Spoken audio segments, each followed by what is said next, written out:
Welcome back, one and all, to another episode of the Two Tongues Podcast. Just one tongue coming at you again today, doing a little opinion scholarship on Edward Edinger, great depth psychologist, student of Carl Jung, just a tremendous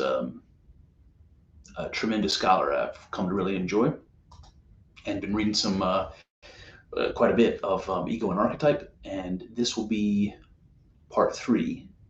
I'm going to do one more of these to wrap up that book. And then at some point in the near future, there's one more Edinger book that focuses on pre-Socratic philosophers. That is fantastic. That's going to be coming. I might do one thing first. So Kyle and I have been reading some fiction, which is, I usually don't have a lot of time for fiction.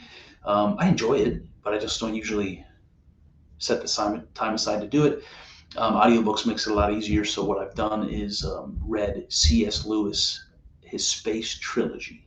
If anybody hasn't heard of it, they include 3 books. I have them right here. Out of the Silent Planet, Paralandria, and The Hideous Strength. So these books, I think they're written between the 30s and 40s, maybe. But they're super interesting. There's a couple of things in particular that I really want to share with you guys about it.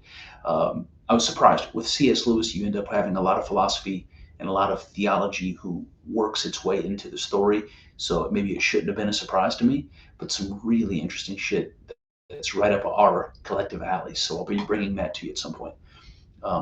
Today, though, I want to give you kind of the beginning of the latter half of Ego and Archetype. It's not exactly easy to organize this in sections the way that I'm doing it, so bear with me. I'm going to call this episode One Many Trinity. So not 1, 2, 3, but One Many Trinity. We're going to talk, and because Edinger does a lot in this book, we're going to talk a bit about Christianity and Jesus symbolically. But before we do that, we're going to talk a lot more about I want to say about depth psychology, the kind of stuff that Carl Jung talked about when he talked about the archetypes and the unconscious. But you're going to find that when we start talking about this today, we're going to be doing a lot more reading from these ancient philosophers and religious folks. And yet, when Carl Jung's talking about psychology, he's talking about the same thing. So it's very interesting, but also difficult. If you're just reading Carl Jung, you're going to get pretty straightforward, maybe as scientific as possible, exploration of the human psyche. But when you read Edinger, and that's what we're doing today, you're going to see how much it overlaps with religious ideas, a very specific kind of religious idea, an ontological idea, an idea about creation and origins in the beginning. And this is what's always fascinated me. So I'm going to try to help you understand how these two religious and psychological kind of modes of thinking really are different ways of talking about the same thing and what that means. All right, so that brings me to the first section, which I'm going to call Pre-existence and Individuality. Pre-existence and individuality. So the first quote from Edinger, it opens like this. Each person has his own unique version of the experience of individuality, which is incommunicable. Yet the form of the experience is universal and can be recognized by all. It seems that the goal of the individual's psychic development is to come ever closer to the realization that his own personal individuality is identical with the eternal archetypal individual. So I know that's a mouthful, but let's break this down. So when he says each person has his own unique version of the experience of individuality, which is incommunicable, what does he mean? Exactly what it sounds like. Every person experiences what it's like to be a human being, an individual. Everyone knows what it's like to be the subject, right? I am the subject of my experience, and everything else is an object. You're an object, the sky is an object, everything else is other. right? I am me and everything else is other. And we all have that experience. We all know what it means to be an individual, to be a subject, to have a subjective perspective of the world. We all know that. And yet we can never get into somebody's experience. I don't know what it's like to be you. I know what it's like to be an individual because I am one, but I don't know what it's like to be you. And so that's how it's incommunicable. How can I explain to you what it's like to be me? I have no idea what it's like to be you. How can I compare and contrast? How can I help you understand? It should be, and Aldous Huxley had a great phrase for this where he said, human beings are island universes. We're self-contained. We're isolated, enclosed and isolated from everything out there. And that's how it's incommunicable. I can't help you to understand. I wish I could grab your hand and pull you into my being so you can see what it is to be me. And even though we can't do that, we can never know what it's like to be another person. We know the form of it because we are ourselves a person. And so Edinger says, yet the form of the experience is universal and can be recognized by all. Of course, I see another human being, I recognize something like myself. I have no idea what it's like to be that individual, but I have some idea of the form, right? Because I am an example of the same form. And this is what Edinger calls the eternal archetypal individual, right? So we're all existing as versions of this ideal thing we're calling the archetypal individual. It's like when Plato talks about the world of forms, right? So you can imagine there's a form of a dog or a form of a table, or you pick whatever thing you want, and there's all kinds of different versions of that thing. But how do we know that a poodle and a Rottweiler are both dogs? How do we know that a bench and a boardroom table are both tables? We know because they fit the form of a table. And see, the form of a table doesn't exist really, but you know it when you see it. You know it when something fits that pattern. And there's something like this going on here with Edinger, when he says that we're all individuals. We all live the experience of being a form of what it means to be an individual, right? We're all different variations of what it means to be an individual. And so we can recognize that when we see it. It's that common thread on which our own individuality is based, but also on which everybody else's individuality is based. So we have a connection there. Even though we are island universes, we can never intimately know what it is to be another person.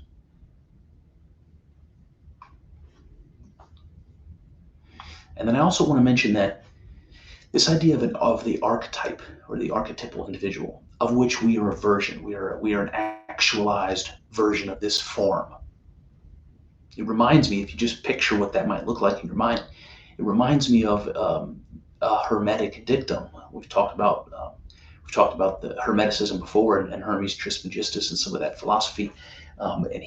They're famous for saying something, as above, so below, right? As above, as in heaven, so below, so on earth, as in spirit, so in matter, something like that. So as in God, so in man, right? And if the archetypal individual, if the archetypes are this numinous, spiritual, ideal, non-physical existent, that's like the above, right? And we are the ego, we are the below. The ego is like the self, is like the archetypal psyche. And we'll see more of this in a bit. The next quote Edinger brings to us, it goes like this. And this is kind of a reminder or refresher of what we talked about in the last couple of earlier episodes of the series. He says, individuation is a process of differentiation, having for its goal the development of the individual personality. So why am I telling you this? So individuation, something that we talked about previously, it's the idea of separating yourself from the unconscious, or separating yourself from God, getting sufficient distance and being sufficiently distinct that you can turn around and you have the perspective to then see what it is you've separated. It's impossible to know what God exists. You are God, let's say, if you believe you're indistinct from the universe, how do you know the universe exists? Only you. It's only you. You have to pull yourself away from it and have the distance and perspective to look back on it and say, right?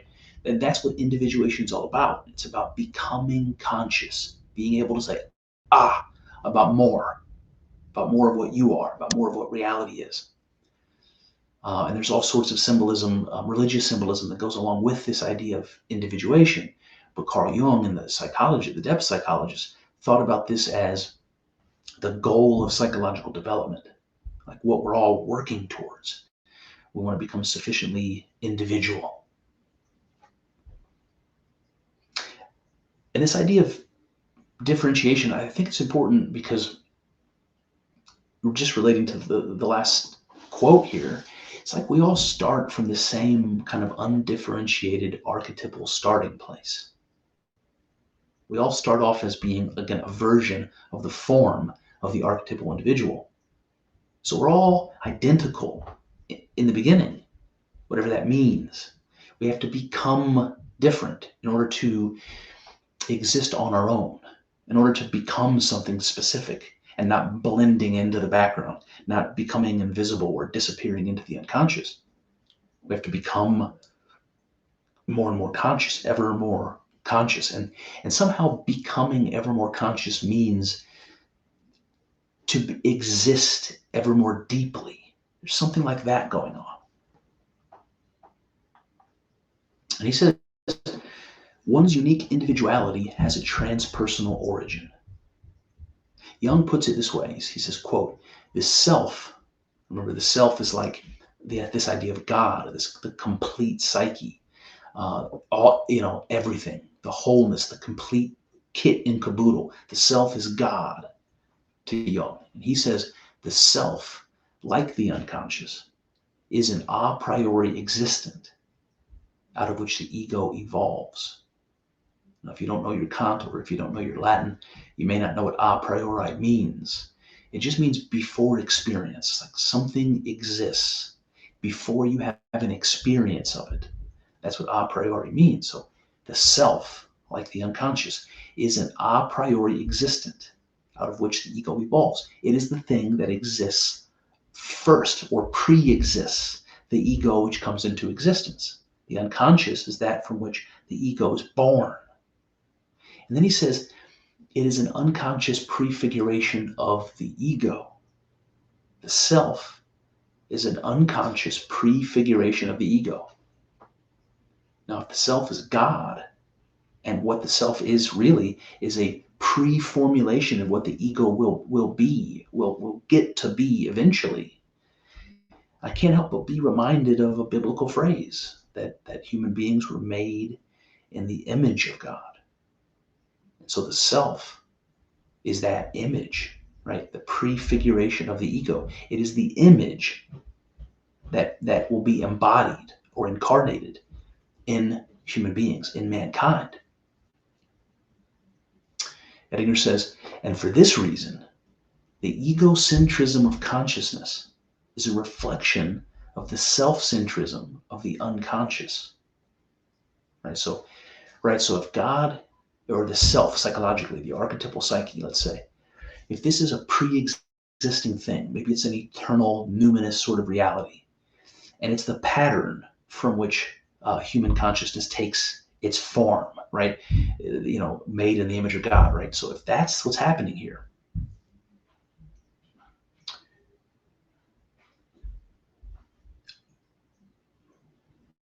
I'm just trying to put myself in the perspective of God here, which is a strange thing to say, but if I'm God, then I'm all that exists. I'm all that is, the Alpha and the Omega, the beginning and the end, and all that sort of thing. So to call God self-centered, it doesn't have a negative connotation. It's just sort of logical.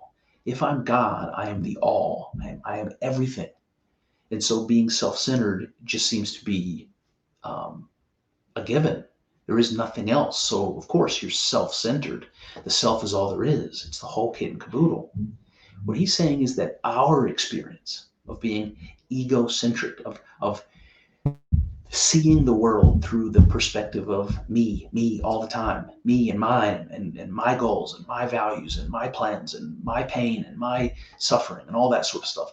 We live our lives through this egocentric lens, and it's impossible not to. That's how we encounter reality, through this subjective perspective. What Edinger is saying, or what Jung is saying here, actually, is that this self-centrism of God, God being the center of things because God is all that exists, this is a reflection. I mean, this is the reason why we experience ourselves in the same way, in this egocentric sort of way. We are the center of the universe, each one of us.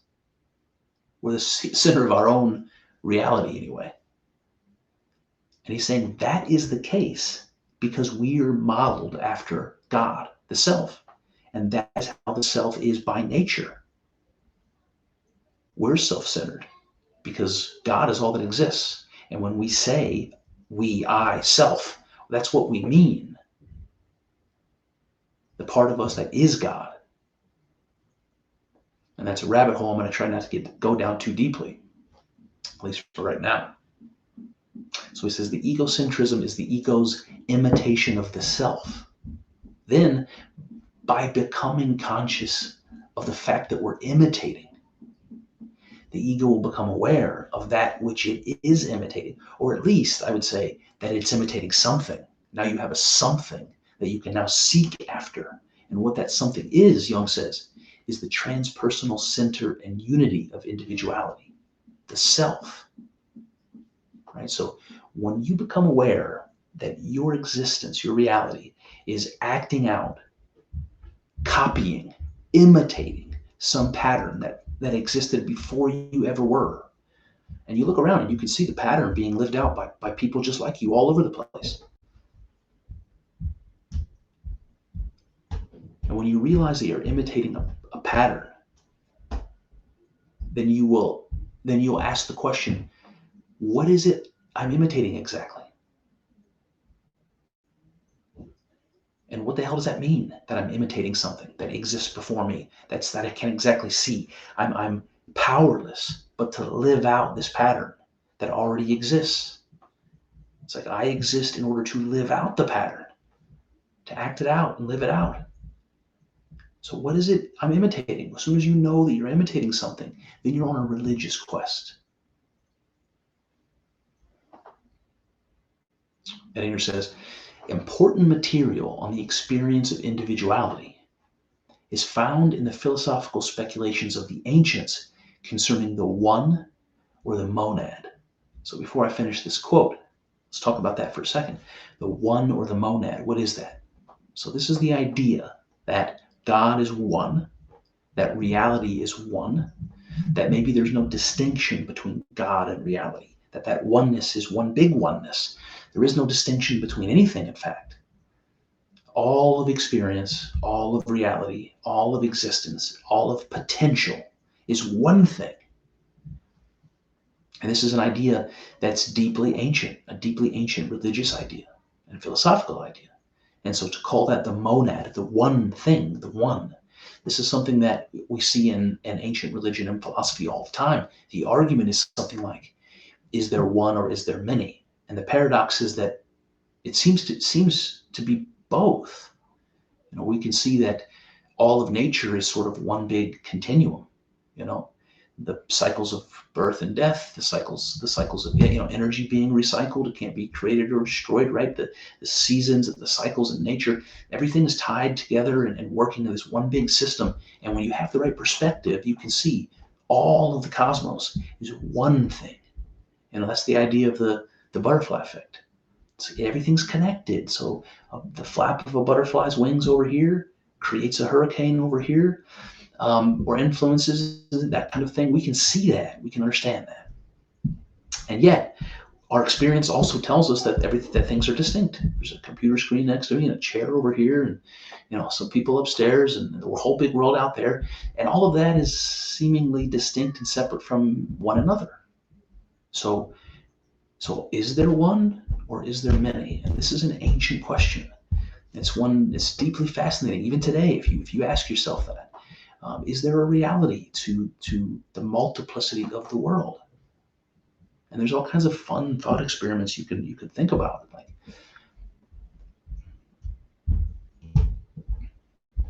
Like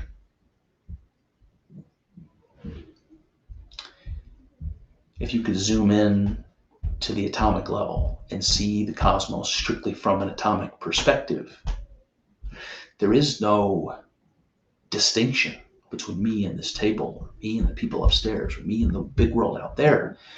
On an atomic level, there is no distinction. It's just a bunch of atoms floating around interacting. There is no distinctions. Like there's ways in which you can see that the idea of distinction is something like an illusion in some ways. And how do you reconcile those things, the one and the many? We're going to be talking about this here. Edinger is going to be bringing us some various quotes from these ancients. So let's jump in here. Let me finish this quote. Again, let's just kind of restarting this sentence.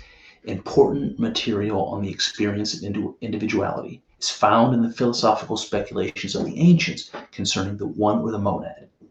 Their speculations about the one that lies behind all phenomena was a projection of the psychological fact of being an individual. Right? So when people are coming up with this idea of a unity, a grand unity of things, and that God or reality or both are something like a monad. He's saying we think that because that's how we experience ourselves. Right? We're projecting psychologically. We're projecting onto God the unitary subjective perspective we find in ourselves. So this is sort of a reversal of the Hermetic as above, so below. This is something like as below, so above. We experience ourselves to be a particular way, to be an island universe, a windowless monad, self-enclosed and self-sufficient and completely cut off from the world. And so we're a self-sustaining, self-sufficient unity, and we project that onto God. And he's going to give us a bunch of examples here. He's going to give us a quote from an ancient philosopher called Hippolytus. Hippolytus said, "The beginning of all things is the monad, imperishable, incomprehensible, the creator and cause of all things." So this is like Aristotle's unmoved mover, the creator and cause of all things. So that at the very beginning, everything was one. This is the monad. And we can see that in modern physics. If you imagine the singularity, if you imagine the Big Bang, when all things, all of reality was condensed down to one singularity, to one monad, that was, according to modern physics, the beginning of all things, as far as we know. And so we can relate to this idea that the beginning of things was a monad. And then he brings up Pythagoras. Pythagoras said that the cosmos derives from the monad. It is identified with fire, hence the source of both consciousness and energy. Why should that be? It's identified with fire. Fire is a symbol. And as a symbol, fire is basically two things, heat and light. And so this is where it comes from. The idea of light, that which facilitates our vision, that which allows us to see, and we associate our sight with consciousness. This is why, the Mesopotamian god Marduk, he had eyes all around his head. He was the all-seeing eye. He represented consciousness. So the monad, symbolized by fire, represents light or consciousness and energy or heat. Then he says, in Plato's Parmenides, the only conclusions reached about the one are paradoxes. The one is neither at rest nor in motion. The one is both all things and nothing whatsoever. The chief thing that Plato demonstrates is that the one cannot be apprehended by logic because it involves contradictions. All right, so this should start to sound a lot more familiar to depth psychology. This reminds you a lot of what young student Neumann talked about when he talked about the Ouroboros, about that. Uh, familiar with Ouroboros is the symbol of the snake that's eating its own tail. It's a circle. It's a continual, infinite circle. Same reason why my wedding ring is a circle, to represent this eternal thing, but also to represent the uncreated. See, that's why the snake is being born from its own mouth, swallowing its own tail. It begins and ends in the same place. It's self-contained. It's its own, unity. And so being self-created is a bit of a paradox. And so when we talk about ontology origins, when we talk about mysticism, these paradoxes, they just come naturally. You expect them. And this is what we see here. The one is neither at rest or in motion. Well, how can that be? It's a paradox. It must be one or the other, or in this case, maybe both. Again, a paradox. Is it neither at rest nor in motion? And here's a better example. The one is both all things and nothing. And how can that be the case? That it can be all things and nothing. And I'm going to give you a good analogy, which I've given you before, but I'll give it to you now because it fits very well. If you think about all things together, if you think of all things at once, and this is what the Ouroboros, with the self-created symbol, is supposed to represent, the union of opposites. So you take all good and all evil and you put them together, all being and all non-being, you put them together. The feminine and the masculine, life and death, whatever opposites you want. You can divide the world up, all of experience and reality, into two poles, and you put them together. Then you have everything all at once. And something interesting happens when you have everything all at once. You have something that has all attributes because it's everything all at once. Because it has all attributes, it kind of has no attributes. You can't say that that thing is this or that because it's more than this or that, always. And so it becomes nothing. The moment it becomes everything, it becomes nothing. And the line is, it's so fine that it doesn't exist.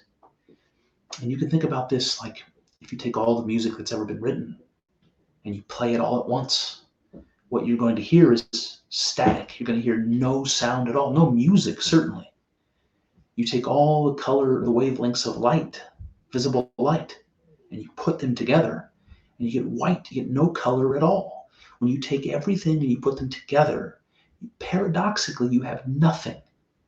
And so when Plato says the one is both all things and nothing, this is the kind of idea that you should be playing with in your head.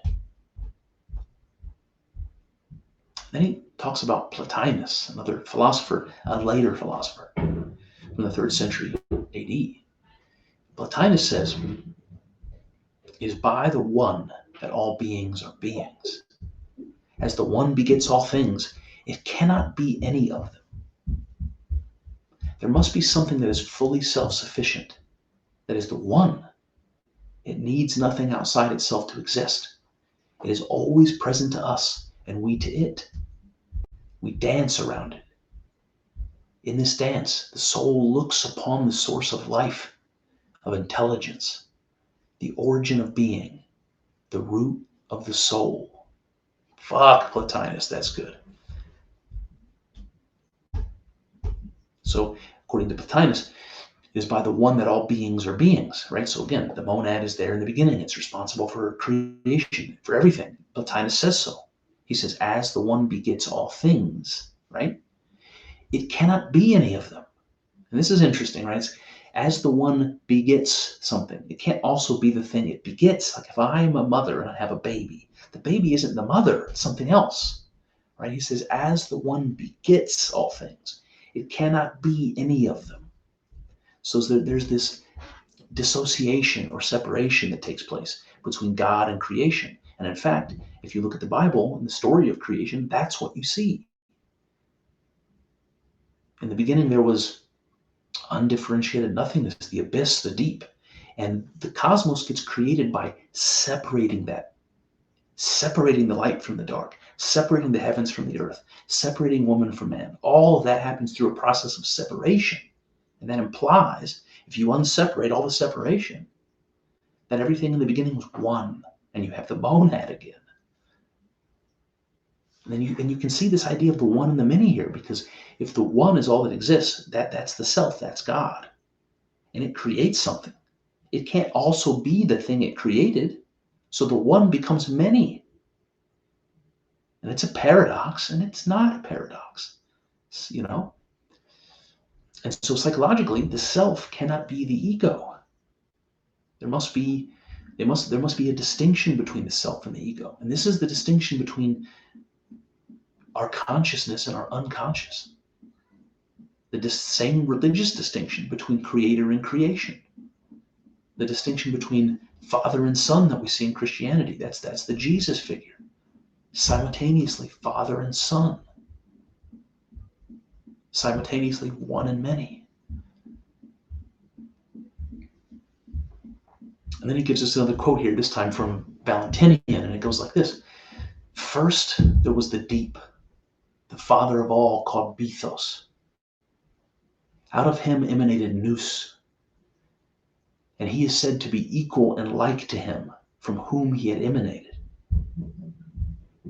And Edinger says, if we understand these images as projected psychology, then the only begotten one must refer to the empirical ego that emerges from the a priori self, the ego that emerges from the unconscious. So let's just recap this little creation myth here from Valentinian. First there was the deep, the father of all things, called Bethos. And out of him emanated Nous. Now Nous it means something like mind. And Valentinian says that Bethos and Nous are equal and like. Right? So it's like first there was Bethos. Bethos gave birth to Nous, but Nous is equal and like to Bethos. It's created it. So it can't be the same thing, just like we saw before. But it paradoxically is, because you've got this overarching unity, the oneness. And this is how the ego emerges from the self, from the unconscious. And yet we exist as a creature, both conscious and unconscious. Right? We're not conscious of everything, even about ourselves. There are things going on that are unconscious within us. There are things going on that we're not aware of out there, and so we're unconscious of them. But our experience includes, and the universe, the reality includes both the unconscious and the conscious aspects. So we are one and we are many. We are ego and we are self. We are God and we are man. Edinger says, the experience of individuality has two centers, the ego and the self. Right? The ego is the conscious part, the self, the unconscious, or the wholeness that rounds it off. It says the ego is an incarnation which participates in time, space, and causality. All right, pump the brakes for a second. The experience of the individual, right, has two centers, the ego and the self. And he says the ego is an incarnation of the self. It's an embodiment of this pre-existent thing that we're calling God, the self. And that thing, the ego, participates in time and space and causality. That's you and me. We're the creations of God, and we're participating in the material, physical world. The self, on the other hand, Edinger says, the self is in another world beyond consciousness, and it's particularizing modes of experience. And then he gets to the point here. He says, the ego is the center of subjective identity. The self, the center of objective identity. We're both an objective and a subjective, a conscious and an unconscious. He says, the same psychological fact is represented by the myth of the Dioscuri. And so we're going back to ancient Greece here. And who were the Dioscuri? Well, there were two sons of Zeus, twins, Castor and Pollux, if you guys know. Castor is mortal and Pollux immortal. Like Zeus impregnates and has these two sons, these twin sons born. One is mortal, one is immortal. And that's what it's like to be a human being. Part of us conscious, part of us unconscious, part of us mortal, tied and attached and anchored to the material physical world, part of us immortal, unconscious, tied to the numinous, pre-existent pattern, archetypal reality, whatever that is. He says we are left with only one experience that we all indubitably share. The experience of being a windowless monad, right? As Huxley would say, an island universe. The experience of being the lone inhabitant of a sealed world. And since this experience is the primary feature of human existence, we come into compassionate relation to others. The ego is windowless, but the self is a window on other worlds of being. So even though, again, it's just going back to where we started, even though we cannot put ourselves in the body, in the psyche of anybody else, we know the form of it because we are a form of it. And so that gives us a relation to others. We know what it's like to be an individual, to be an ego, to be conscious. And so when we encounter somebody else that is, we recognize it even though we can't know it. So we understand and exist with other individuals by merit of knowing what it is to also be a self-contained conscious ego.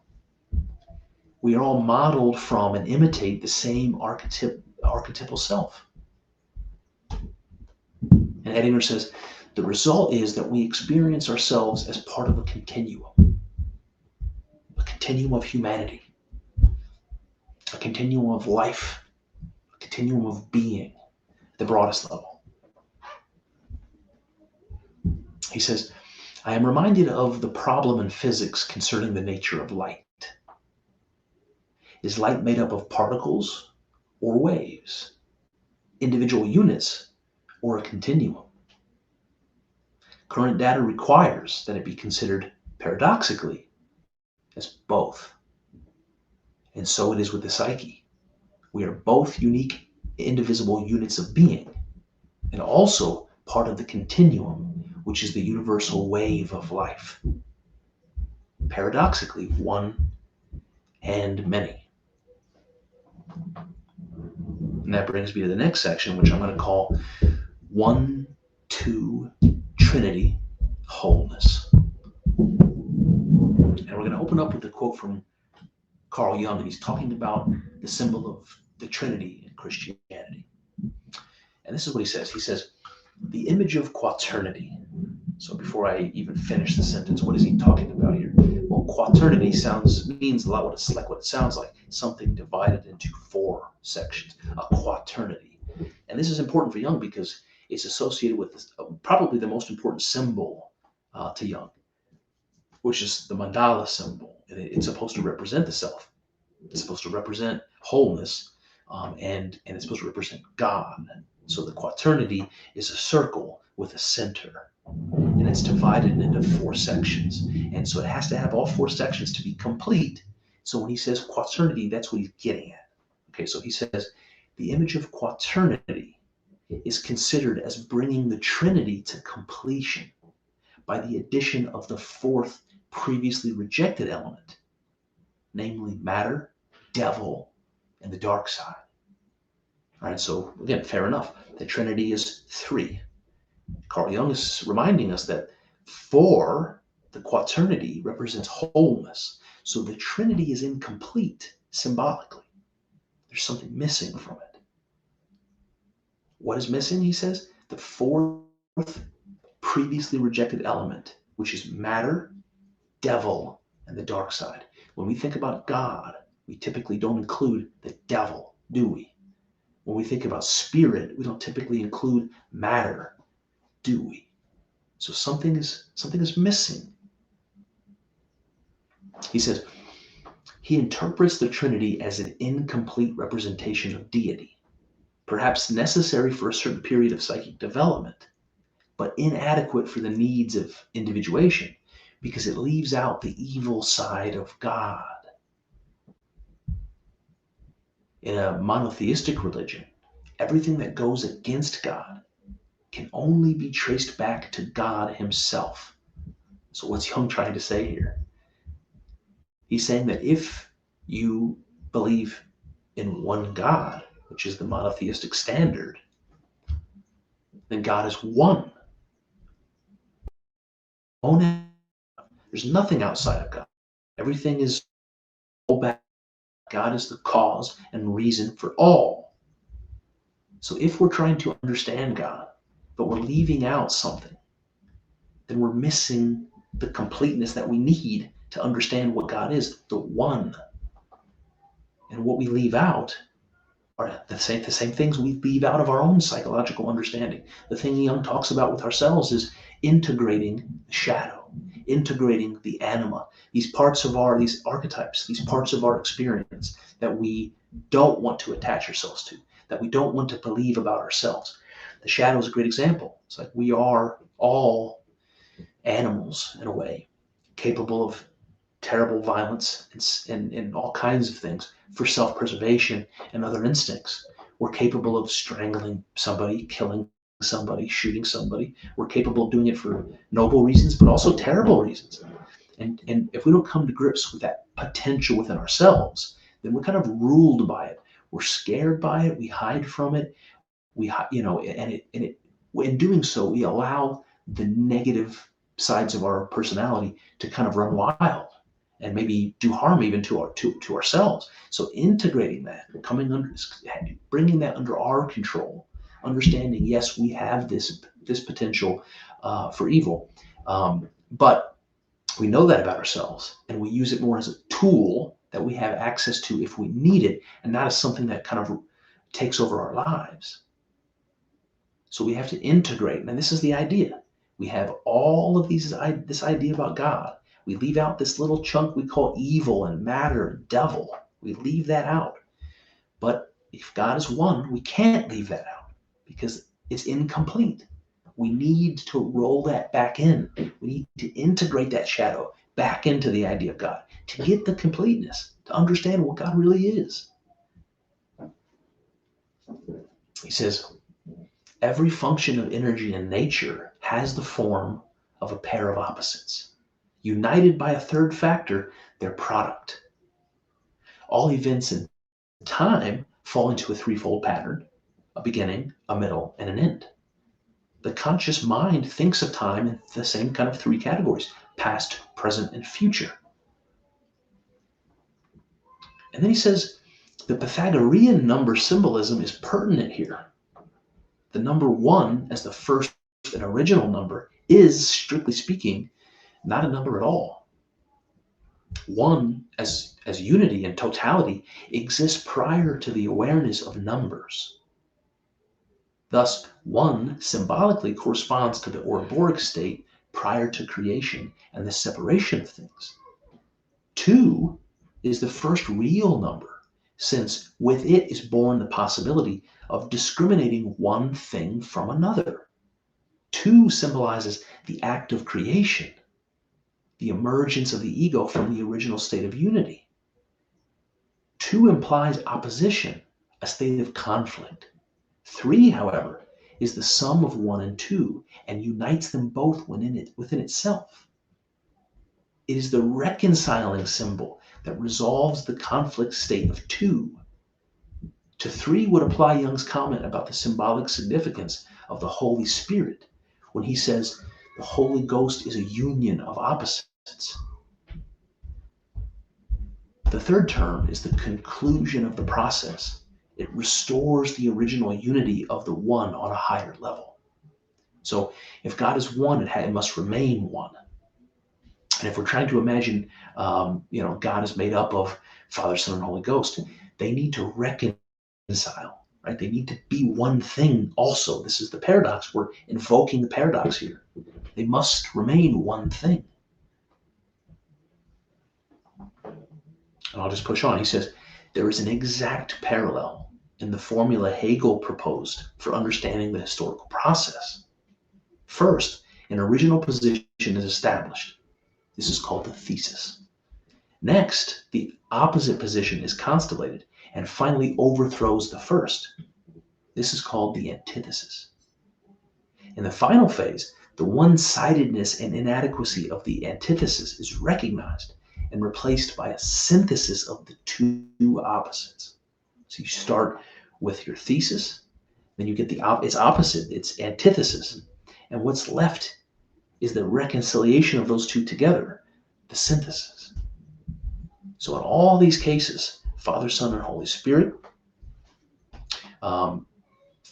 thesis, antithesis, synthesis, you see this Trinitarian formula. You see this threefold, process. And you see that again in nature when he said every function in nature has, a form of two pairs of opposites and a third factor that are their product. You see it everywhere. This Trinitarian model everywhere. We see it in nature, we see it in psychology, we see it in religion. He says, there is a tendency for mankind to conceive of deity in a threefold nature. The Christian Trinity, of course, there's Babylonian and Egyptian trinities, and Greek trinities, Zeus, Poseidon, and Hades, and the various embodiments of a triple mother goddess, which you have different forms of in Greek religion. In Greece, there were three fates. In Teutonic myths, there were three Norns. A widespread tendency to associate deity with a threefold nature.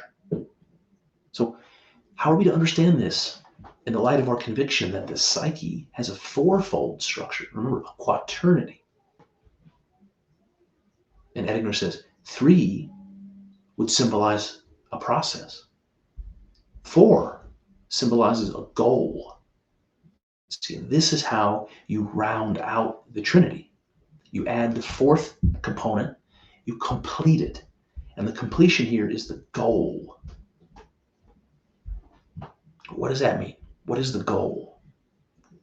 Edinger says, I likewise made use of a threefold pattern. The three entities being the ego, the self, and the connecting link between them, which he calls the ego-self axis. He says development of consciousness occurs via a threefold cycle. First, ego identifies with the self. Second, the ego is alienated from the self. And then the third is the ego reuniting with the self. So here you have the same threefold pattern. He says these three stages correspond precisely with the three terms of the Christian Trinity. The Father, which is the self, the Son, the ego, and the Holy Ghost, which is the ego-self axis. The Holy Ghost is that which connects the Father and Son. That's that which connects God and man.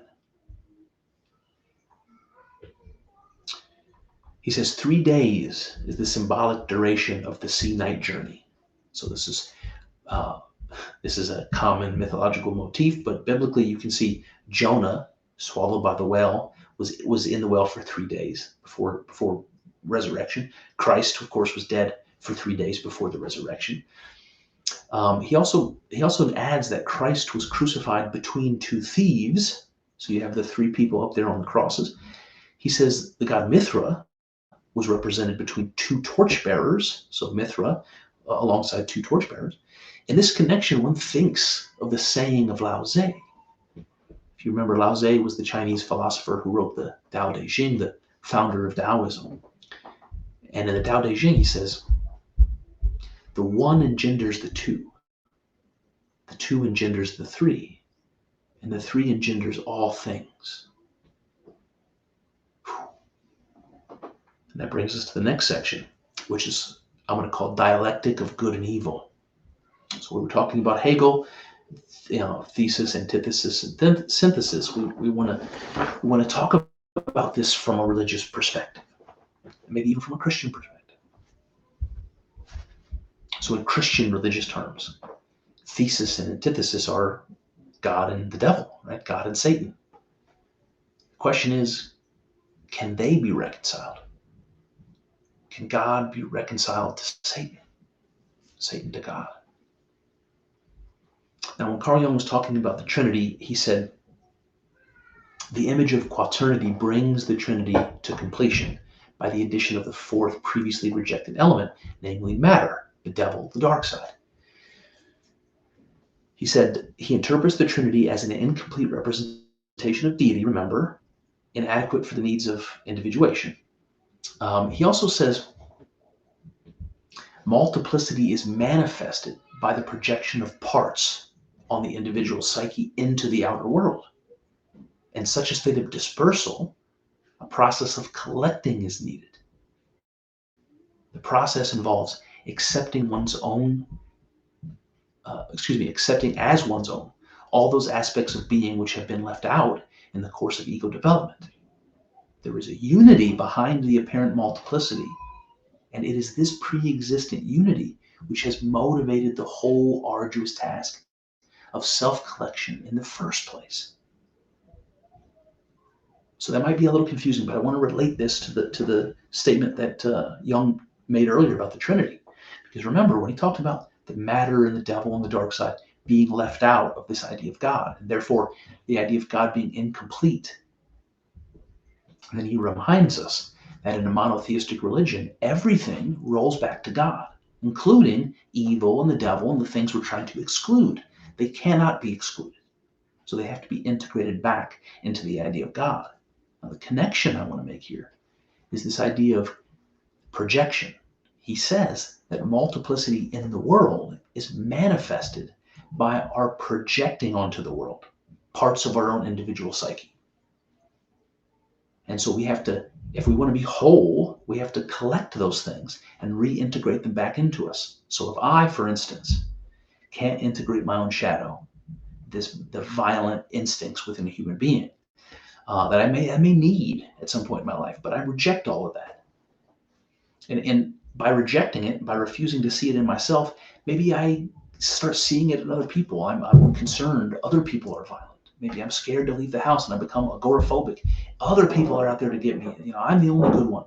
If I can't see that within myself, then maybe I'll never be brave enough to face it in the world out there. And I'll never know about this part of my own reality, this part of my own being. I'm rejecting it. I have to integrate it in order to be complete, to recognize that as a part of myself and to find the value there. I have to resolve the projection. And he's saying the same thing about God. We have to resolve the projection that prevents us from understanding God to be both all of the good things that we generally associate with God and have no problem with, but all of the evil things as well. God is one. We are one, a monad, just like we imagine God to be. He says, a union of the quaternity with the Trinity in a more complete synthesis is required.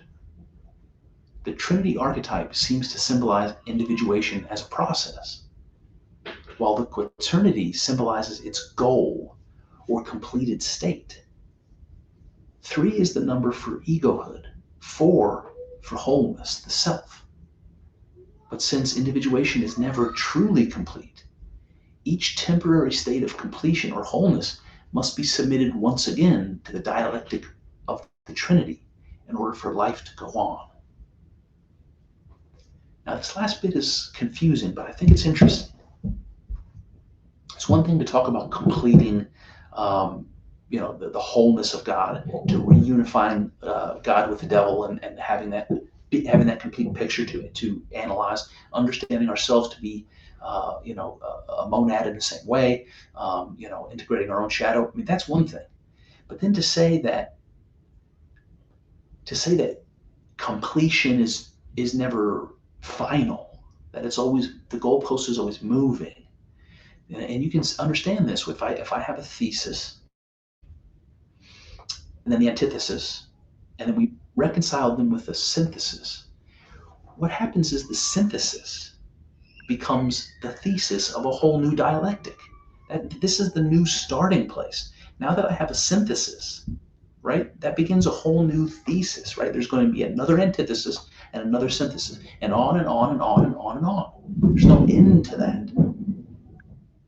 And this reminds me of God and reality as a process. And this is something we talked about. We talked about Alfred North Whitehead and his process metaphysics, the idea that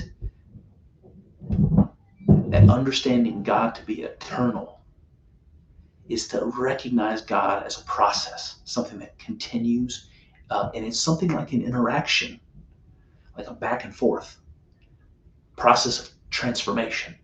And that back and forth process is going on between the conscious and the unconscious, between God and man, between matter and spirit. Opposite tension, the opposites that we talk about, that is the energy driving this eternal process. Whitehead would describe God as eternal because the process is eternal. And I think that's really interesting in this context. And that brings me to my conclusion. It's an author named Paul Tillich. He talked about Carl Jung, and he said something interesting. He said that Jung's discoveries reach to an ontology. This was unavoidable, given the revelatory power he attributes to the symbols in which the archetypes express themselves. For to be revelatory, one must express the mystery of being. So what this means is that Jung's psychology of the unconscious was not merely, or at least not only, a means of understanding psychological development. It was also a means of understanding the origins of reality itself. This is what makes Jung's psychology an ontology, and why the speculation of the ancients maps so neatly onto analytical psychology. How is it that we can speak of Jung in the same breath as Plato, Pythagoras, and Hippolytus? Because each of them dared propose a model of the origin and nature of existence, inspired by their contact with transpersonal archetypes. The eons between them make no difference, as that which they describe are fundamental realities. The ancient philosophers observed the external world and concluded that all of nature was one, a continuum of distinct but united wholeness. This unity, they knew, was eternal and constituted the basis for all other things. Jung, on the other hand, observed his psyche and discovered the exact same pattern, an eternal unity, the self, from which all egos, all other selves, are birthed. How such a thing as modern psychology, ancient ontology, and religion can parallel one another so perfectly rests upon one, and just one, fact of human experience. It is the fact of experience itself. See, we encounter reality through experience, through our consciousness. This is how we know we exist and the world out there is real. But just what the hell is experience? We know that our experience is not identical to the world out there. After all, you have your own experience entirely apart from mine. And of course, there is much present in the world, and within ourselves for that matter, which we do not experience consciously. So, experience is not reality, and yet it is the only evidence we have for it. Stated differently, we cannot distinguish an external reality from the phenomena of our inner experience. And this makes the birth of our consciousness and the birth of the cosmos one and the same thing for each and every one of us. When we are born, reality is born within us. And when we die, it's snuffed out. We all know that this sentiment is as true as it is false. It is a paradox, and quite as it should be. Now, if we accept that reality emerges, at least for us individually, when we emerge into life, and we cannot so easily distinguish ourself from God, we feel ourselves to be eternal and self-created, and project these attributes equally onto God. As Edinger showed us, we experience ourselves to be the subject of experience. the center of the universe, the monad. We then project this onto God. So what does this mean? Is it that we've invented the notion of God as a symbol onto which we project the mystery of our own isolated individuality? Or are we simply recognizing the pre-existent pattern on which our being is based? Is it as above, so below? Or as below, so above? The real question might be, is there even a difference?